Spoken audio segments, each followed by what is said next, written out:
اور بادشاہ نے کہا کہ میں نے خواب دیکھا ہے، دیکھتا کیا ہوں کہ 7 موٹی گائیں ہیں جن کو 7 دبلی گائیں کھا رہی ہیں، اور 7 خوشے سبز ہیں اور 7 خشک۔ اے درباریو، اگر تم خوابوں کی تعبیر دے سکتے ہو تو مجھے میرے خواب کی تعبیر بتاؤ۔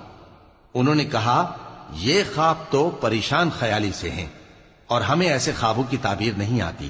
اور وہ شخص جو دونوں قیدیوں میں سے رہائی پا گیا تھا اور جسے مدت کے بعد وہ بات یاد آ گئی، بول اٹھا کہ میں آپ کو اس کی تعبیر لا بتاتا ہوں، مجھے قید خانے جانے کی اجازت دیجیے۔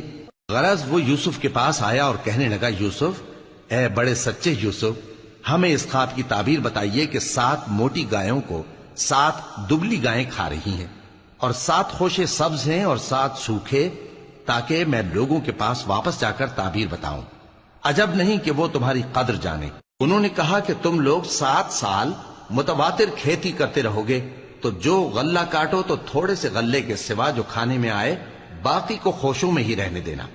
پھر اس کے بعد خشک سالی کے 7 سخت سال آئیں گے کہ جو غلہ تم نے جمع کر رکھا ہوگا وہ سب کو کھا جائیں گے، صرف وہی تھوڑا سا رہ جائے گا جو تم احتیاط سے رکھ چھوڑو گے۔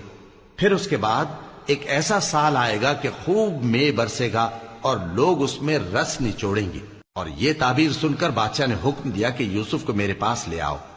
سو جب قاصد ان کے پاس گیا تو انہوں نے کہا کہ اپنے آقا کے پاس واپس جاؤ اور اس سے پوچھو کہ ان عورتوں کا کیا حال ہے جنہوں نے اپنے ہاتھ کاٹ لیے تھے، بے شک میرا پروردگار ان کے فریب سے خوب واقف ہے۔